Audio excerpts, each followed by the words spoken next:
Topik kita adalah NKKK. Ada kata kamu sebelah NKKK. NKKK. Ini formula senang. NKKK. Kalau manusia, keadaan, kenyataan dan kebenaran. So NKKK. Manusia, keadaan, kenyataan dan kebenaran. Kita lihat di sekitar kita dan dunia kita memang banyak pergolakan yang terjadi. Tapi di dalam firman Tuhan telah diberi info in advance segala sesuatu yang akan berlaku. Kesudahannya juga telah diinfokan daripada firman Tuhan bahwa rencana Allah tetap terjadi. Dan Yesus Kristus juru selamat kita, Allah yang Alfa dan Omega, yang pencipta alam semesta, rencananya pasti digenapi dan menangkan di pihak kita dalam Yesus Kristus. Amen. So itu conclusion firman Tuhan. Dan pada pagi hari ini kita akan lihat dalam 2 Timotius 3 ayat 16. 2 Timotius 3 ayat 16. Firman Tuhan adalah kehendaknya, dan dalam 2 Timotius 3 ayat 16 yang memberi kita kebenaran, seluruh kitab suci diilhamkan oleh Allah dan berguna untuk mengajar, menegur, membetulkan dan mendidik ke arah kebenaran. All scripture is given by inspiration of God and is profitable for doctrine, for reproof, for correction, for instruction in righteousness. Seluruh kitab suci, yaitu Alkitab, diilhamkan oleh Allah dan berguna untuk mengajar, menegur, membetulkan dan mendidik ke arah kebenaran. So inilah satu-satunya kalimat ataupun statement dan message yang mendidik kita ke arah kebenaran. Manusia, keadaan, kenyataan dan kebenaran. Kita terokai subjek ataupun topik ini untuk mengerti berdasarkan Alkitab. Topik ini berdasarkan Alkitab. Nah, kita tahu firman Tuhan, Alkitab tidak pernah berubah. The Scripture tidak berubah. The Scripture maksudnya Old Testament dan New Testament. Karena Old Testament adalah apa yang rencana Allah ingin dilakukan, dan New Testament adalah penggenapannya, the fulfillment daripada Old Testament, dan New Testament adalah penggenapan yang Allah ingin lakukan. Yesus datang menggenapi semuanya. So dua-duanya adalah Scripture. Apa yang dikatakan dalam Alkitab pasti semua akan terjadi menurut apa yang ditulis. Tuhan Yesus juga tidak pernah berubah.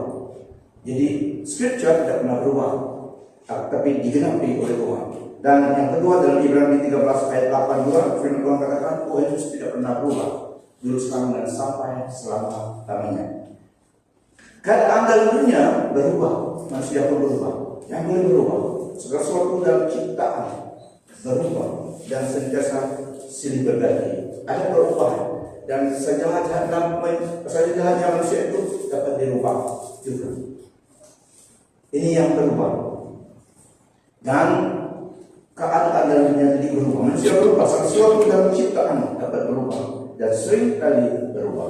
Mau tidak mau memang berubah. Umur kamu pun berubah. Amen. Tidak mau 25 terus memang berubah. Mau tidak mau memang bertahap berubah juga. Ini kenyataan. Keadaan dan kebenaran. Nah, sesuatu yang tidak berubah juga hukuman kekal. Eternal judgment of God tidak akan berubah. Apa yang statement dalam firman Tuhan termasuk the judgment of God, hukuman kekal tidak berubah. Ianya tetap ada. Ini sesuatu yang tidak berubah. Karena dalam firman Tuhan tidak berubah. Hukuman kekal. Nah, Bapak Ibu Saudari, satu solusi untuk manusia adalah firman Tuhan yang berkuasa, yang menolong kita manusia. Karena firman Tuhan tidak berubah. Ini yang berkuasa. Inilah satu the answers, the solution to all human struggle, human question in life on earth. Kita dapat menemuinya dalam firman Tuhan, dan firman Tuhan berkuasa memberi kita solusinya dalam hidup kita manusia. Kita lihat dalam 2 Timotius 4 ayat 1 sampai 4. 2 Timotius 4 ayat 1 sampai 4. 2 Timotius 4 ayat 1 sampai 4. Di hadirat Allah dan Kristus Yesus yang akan menghakimi mereka yang hidup dan yang mati, dan demi kedatangannya serta kerajaannya aku menyeru. Rasul Paulus mandat kepada yang Timothy, yang khusus Timothy dalam pelayanannya. Saya ulangi, di hadirat Allah dan Kristus Yesus yang akan menghakimi mereka yang hidup dan yang mati, dan demi kedatangannya serta kerajaannya aku menyeru. Beritakanlah firman Allah, bersedialah pada setiap masa, baik masanya sesuai maupun tidak. Tunjukkan apa yang salah, tegur dan nasihati mereka dengan seluruh kesabaran dan ajaran. Karena akan sampai masanya mereka tidak menerima ajaran yang benar, tetapi mengumpulkan ramai guru mengikut kehendak mereka sendiri untuk mengajar apa yang ingin didengar oleh mereka. Mereka enggan mendengar ajaran yang benar, tetapi menumpukan perhatian kepada cerita-cerita dongeng. Nah, ini information daripada firman Tuhan. Kecenderungan hati manusia tanpa Kristus akan menuruti kehendak mereka sendiri. Kecenderungan, the inclination of a human heart without Christ, tanpa Kristus akan menuruti kehendak mereka sendiri yang bertentangan dengan kehendak Tuhan. Nah, Injil Kristuslah yang dapat menyelamatkan mereka. Makanya Rasul Paulus mendorong Timotius tetap menyatakan, baik masa yang sesuai tidak sesuai, kamu harus sampaikan the only message. Hanya Injil Kristus yang dapat menolong mereka. The wickedness in a human heart, kecenderungan dalam hati manusia tanpa Kristus adalah kebiasaan, sesuatu yang bertentangan dengan firman Tuhan, dengan kehendak Tuhan. Mereka itu kehendak mereka sendiri, termasuk suka dengan cerita-cerita dongeng daripada kebenaran. So ini keadaan yang Rasul Paulus address kepada Timothy, supaya inilah yang obatnya. It is the only solution and tidak kepada manusia, menolong menyelamatkan mereka. So sebarkan saja. 2 Timotius 4 ayat 14 sampai 15 dia teruskan. Alexander tukang tembaga itu telah banyak melakukan kejahatan terhadapku. Semoga Tuhan membalasnya setimpal dengan kekuatannya. Kamu juga harus waspada dengannya, karena dia menentang keras kegambaran kita. So ada musuh, ada orang yang tidak suka, tapi dia terus katakan, dorong dia. Dia beri satu contoh, Alexander. Ada Alexander sini? Tidak, tapi Alexander nama bagus sebenarnya. Tapi ini Alexander juga dalam ini yang orang yang tidak bagus. Jadi tukang tembaga, yaitu buat parang, buat pisau, buat kapal. Jadi dia tidak senang dengan Rasul Paulus, dia membuat masalah. Rasul Paulus katakan, semoga Tuhan membalasnya setimpal dengan perbuatannya. Sebenarnya apa yang orang lakukan dalam kita, dalam nama Tuhan, karena kita melayani Tuhan, Tuhan yang berhak membalas. Tapi kita waspada.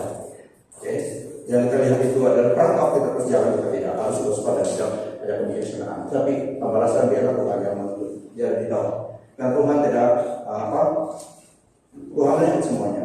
Jadi bukan kita yang membalas, cuma kita harus bijak seperti ular. Hamlas as a dove. Shoot at the snake, hamlas as a dove. Di dunia orang yang banyak yang belum kenal Tuhan, termasuk Alexander ini.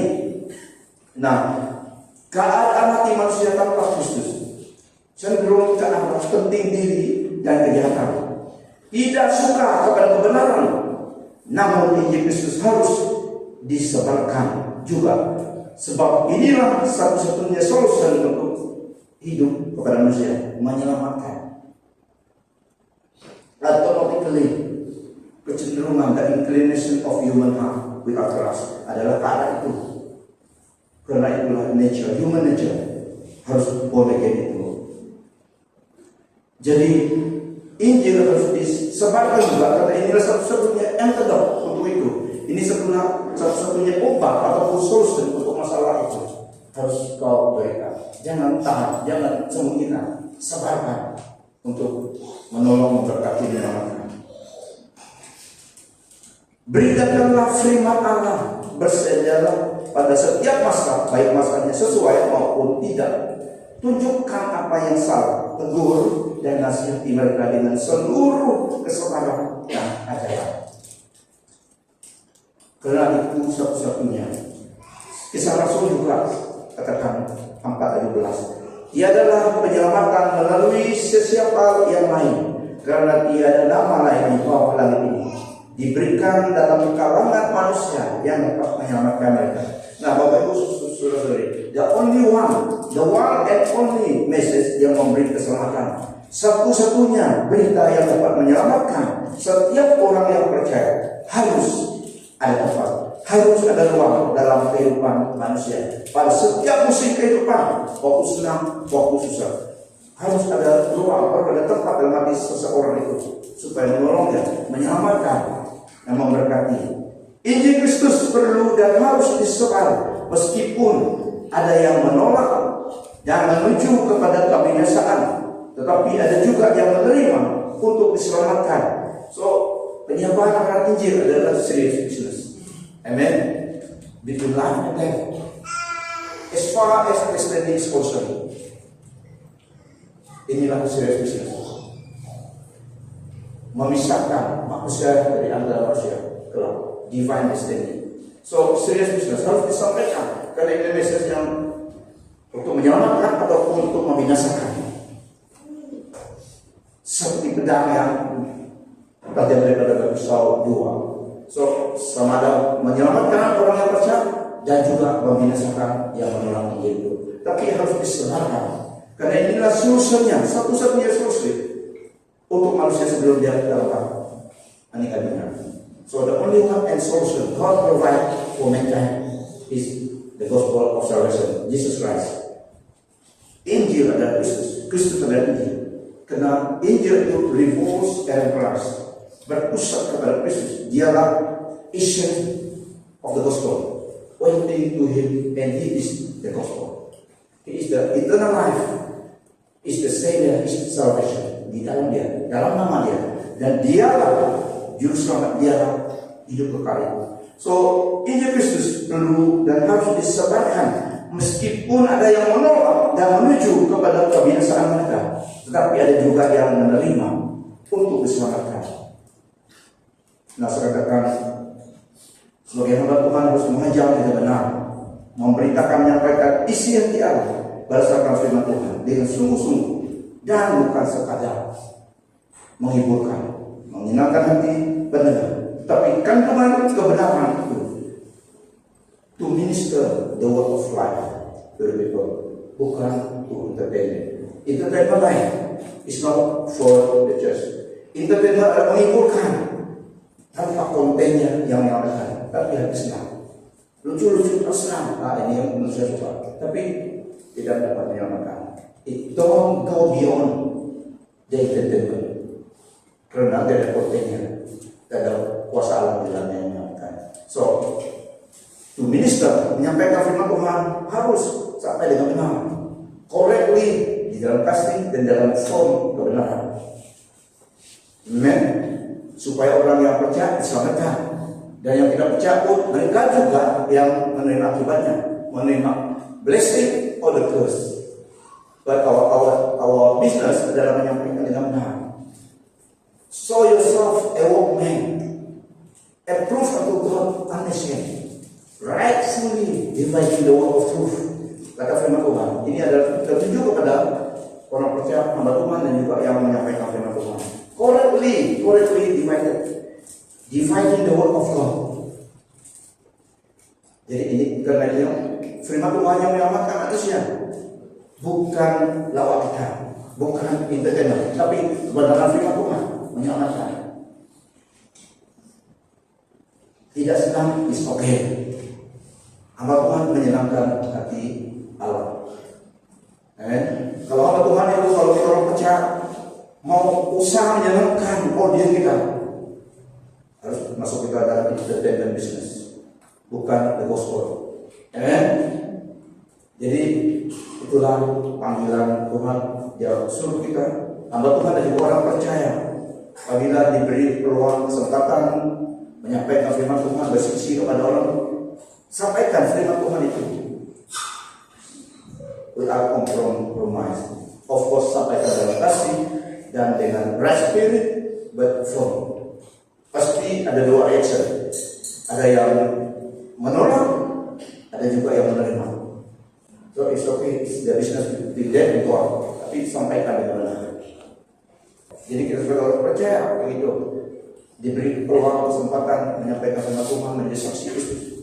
Siap sedia, prepare the right message. Pahami message kandungan message kamu, sampaikan.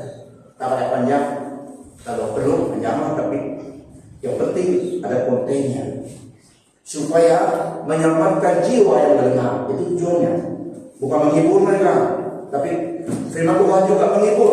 Of course, kalau Tuhan menghibur, menggembirakan, tapi lebih daripada itu ada kontennya, menyelamatkan. Jadi Rasul Paulus beritahu kepada Timotius, kamu harus sampaikan. Inilah yang antidote, inilah obat merawatkan lebih rendah manusia, dalam hati manusia. The wickedness in a man, the crookedness in a man, kecenderungan hati manusia adalah terarah bertentangan dengan firman Tuhan. So berikan firman Tuhan, Injil itu, karena Injil itulah yang mengubah kehidupan kita. Every tribe, Injil Kristus itu mengubah kita. Dulu tidak percaya Tuhan, dulu menyembah burung-burung, takut akan burung, takut akan juga terlalu apa namanya, bunyi burung tidak jadi. Sudah sampai mau ke tempat di, tiba-tiba bunyi burung di situ, wah tidak jadi, sehingga padi udah dapat dilepas karena mau gil ada burung. Sekarang stick burung, itu juga yang gil, yang pendiam, yang terlalu tuh seperti besar daripada mouse dia. Banyak binatang kalau dia limpas seperti iga juga, kalau dia limpas jalan tidak jadi ketanaman, sehingga rusak, kena ideologi dan kebodohan yang telah mempengaruhikan, yang telah mengimpact kepada pikiran manusia. Jadi solusinya adalah Injil Kristus, kebenaran yang di atas semua berita-berita itu. Karena Injil Kristus berkuasa menyelamatkan, melindungi dan memberkati. Sehingga walaupun begitu banyak burung melimpus, kita jangan saja. Amen. Kita lebih daripada burung. Jadi itulah Injil Kristus membawa kemerdekaan. Karena dulu memang kalau orang melanggar peraturan itu ada efeknya. Karena itu juga menggunakan every fear, every wrong teaching, every wrong doctrine, every ketakutan, ia bisa dikesempatan supaya merusakkan kehidupan manusia. Tapi Injil Kristus menyelamatkan, memerdekakan, giving freedom, giving refreshment, dan giving power untuk menyelamatkan. Sehingga bangsa-bangsa tidak akan oleh Tuhan karena mendengar Injil Kristus dan menerima Injil Kristus. So ini penting. Rasul Paulus katakan, sampaikan saja. Itulah kebenaran firman Tuhan harus disebarkan. Satu-satunya solusi untuk keselamatan jiwa manusia. In season and out of season, musim yang senang, musim yang susah, harus ada ruang firman Tuhan dalam hati seseorang. Waktu senang, perlu Tuhan. Waktu susah, perlu Tuhan. Every season harus ada ruang Injil dalam hati kita. The only message yang memberi keselamatan perlu disebarkan, meskipun ada yang menolak dan menuju kepada kebinasaan mereka, tapi ada juga yang menerima untuk keselamatan. Karena apa? Injil itu adalah juga berita kasih Allah kepada manusia. Menyampaikan Injil bukan berita sekadar berita kasih Allah, tapi menyelamatkan. For God so loved the world. Yohanes 3, semua terdapat hafal Tuhan. Yohanes 3, 16-18. For God so loved the world that He gave His only begotten Son, Jesus Christ, that whosoever believe in Him shall not perish but have eternal life. For God sent Son not to condemn the world, but through Him the world might be saved. Whosoever believe in Him, sangat berarti. Karena begitu besar kasih Allah akan dunia ini, sehingga Ia memberikan anaknya tunggal, supaya setiap orang yang percaya padanya tidak binasa, melainkan beroleh hidup kekal. Karena apa? Mengutus anaknya ke dunia ini bukan untuk membinasakan, tapi untuk menyelamatkan dunia melalui Dia. Siapa yang tidak percaya padanya, ia pun telah dibawa condemnation, because he don't believe in the one and only Son of God. Jadi kasih Allah kepada kita, Dia memberi Injilnya itu konten kandungan kasih Bapa kepada kita. Bakti itu dia mengasihi kita. So the message of love. Tapi kalau manusia itu juga menolak berita yang demikian, pengorbanan Allah di dalam Yesus Kristus yang demikian, Allah yang menguasai itu datang untuk kita karena Dia mengasihi kita. Jika juga manusia masih mengikut hatinya, bukan salah Tuhan. Dia telah Allah yang melakukan semuanya. Jadi Injil Yesus harus disebarkan, karena inilah penentuan, inilah pemisahan yang akan terjadi di antara manusia, permisahan manusia dari manusia lain. Garis tentuan kekal, kebenaran dan kenyataan ini tidak berubah. So ini tidak berubah. Sama ada orang menerima Yesus diselamatkan. Untuk menolak Yesus, dia juga menerima akibatnya, binasa. Tapi Allah mengasihi kita. Nah, satu hal yang tidak berubah, Yesus Kristus dalam Ibrani 13 ayat 8 tadi, dan juga di dalam Wahyu dan di dalam Yohanes juga, pertama dari Yohanes, Yesus adalah Alfa dan Omega. Ini tidak berubah, kebenaran ini tidak berubah. Yohanes 1 ayat 2 1-4. Pada permulaan sudah wujud firman, dan firman itu bersama Allah, dan firman itu ialah Allah. Dia bersama Allah pada permulaan. Segala-galanya diciptakan melalui Dia. Daripada segala yang wujud, tiada satupun yang dicipta tanpa Dia. Hidup ada dalamnya, dan hidup itu cahaya manusia. Nah, Bapak Ibu Saudara, ini kebenaran yang tidak berubah. Ini satu kebenaran yang tetap kebenaran tidak berubah, dan menyelamatkan setiap orang yang percaya, dan menghukum, membinasakan orang yang menolak. Either the gospel bless the person, send the person, or the gospel, the only gospel yang dapat menyelamatkan jiwanya, ditolaknya.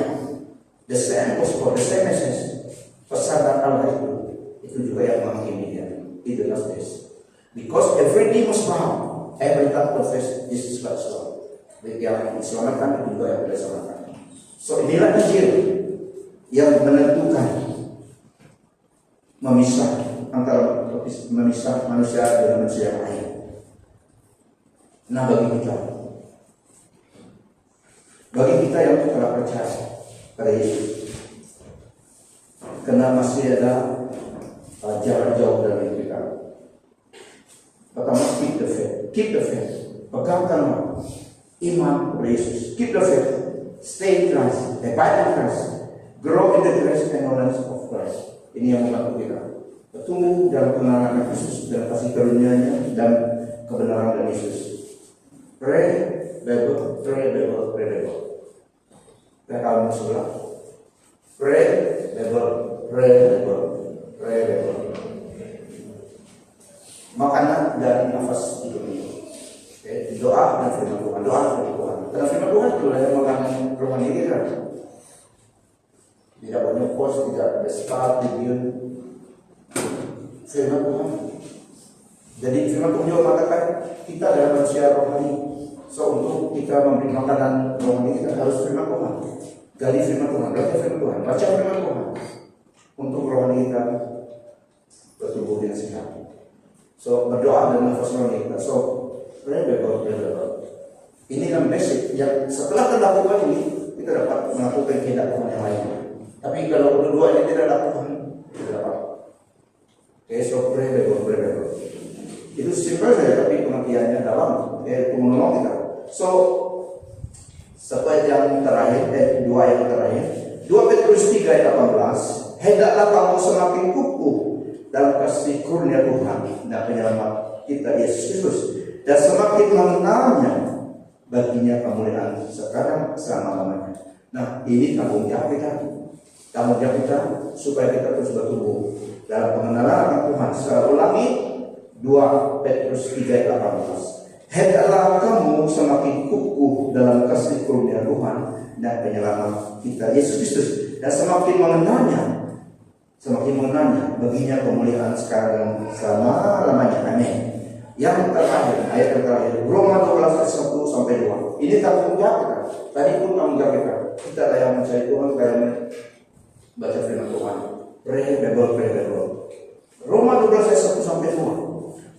Oleh itu, saudara-saudaraku, aku menyeru padamu demi belas kasihan Allah, supaya mempersembahkan tubuh badanmu sebagai korban yang hidup, yang suci dan diterima oleh Allah. Itulah ibadat yang wajar. Yang kedua, janganlah ikut caranya. Jadi ini satu commandment, satu blessing, satu direction. Yang kedua adalah amarah. Janganlah ikut cara dunia.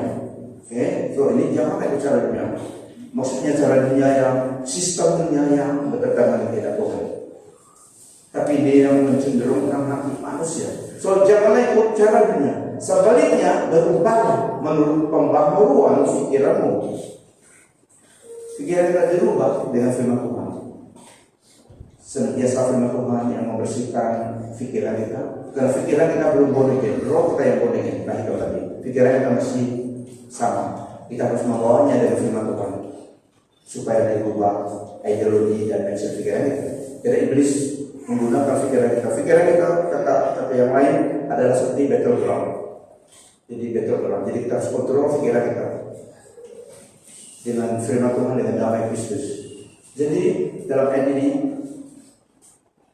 jangan ikut cara dunia, sebaliknya berubah menurut pembaharuan pikiranmu. Dengan demikian kamu dapat memastikan apa kehendak Allah itu, apa yang baik dan yang diridainya dan yang sempurna. Dengan demikian kamu dapat memastikan apa kehendak Allah itu, apa yang baik, apa yang diridainya dan yang sempurna. Yaitu dengan kita tidak ikut cara dunia. Seolah oleh itu, saudara-saudaraku, aku menyeru padamu demi belas kasihan Allah, supaya mempersembahkan. Ini kita lakukan dengan rela, mengikuti Tuhan dengan rela. Mempersembahkan tubuh badanmu dengan masih dalam tubuh badan. So inilah yang harus kita serahkan kepada Tuhan supaya dapat memuliakan Tuhan. Sebagai korban yang hidup dan suci dan diterima oleh Allah, itulah ibadat yang wajar. Janganlah itu cara dunia, sebaliknya berubahlah menurut pembaharuan pikiranmu. Dengan demikian kamu dapat memastikan apa kehendak Allah itu, apa yang baik, yang diridainya dan yang sempurna. Oke, so manusia keadaan, kenyataan dan kebenaran. Nah, ada keadaan berubah, kenyataan berubah, ada juga kenyataan dan kebenaran yang tidak berubah. Jadi sekali lagi saya baca teks kita, di hadirat Allah dan Kristus Yesus yang akan menghakimi mereka yang hidup dan yang mati, dan demi kedatangannya serta kerajaannya, aku menyerumu, beritakanlah firman Allah, bersedialah pada setiap masa, baik masanya sesuai maupun tidak. Tunjukkan apa yang salah, tegur dan nasihati mereka dengan seluruh kesabaran dan ajaran. Karena akan sampai masanya mereka tidak menerima ajaran yang benar, tetapi mengumpulkan ramai guru mengikut kehendak mereka sendiri untuk mengajar apa yang ingin didengar oleh mereka. Mereka ingin mendengar ajaran yang benar, tetapi menumpukan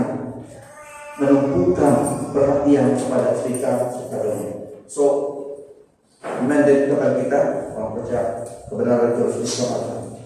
Rasul Paulus mandiri kepada Timothy, sebarkan. This is the only and one solution to help mankind, to save mankind. Injil Kristus. Sebarkan. Yang menerima diselamatkan, yang menolak akan juga binasa. So either ways, firman Tuhan itu membawa impact kepada manusia. Karena tidak 100% semua manusia menerima Yesus, Injil Kristus, tetapi harus disebarkan untuk keselamatan yang percaya.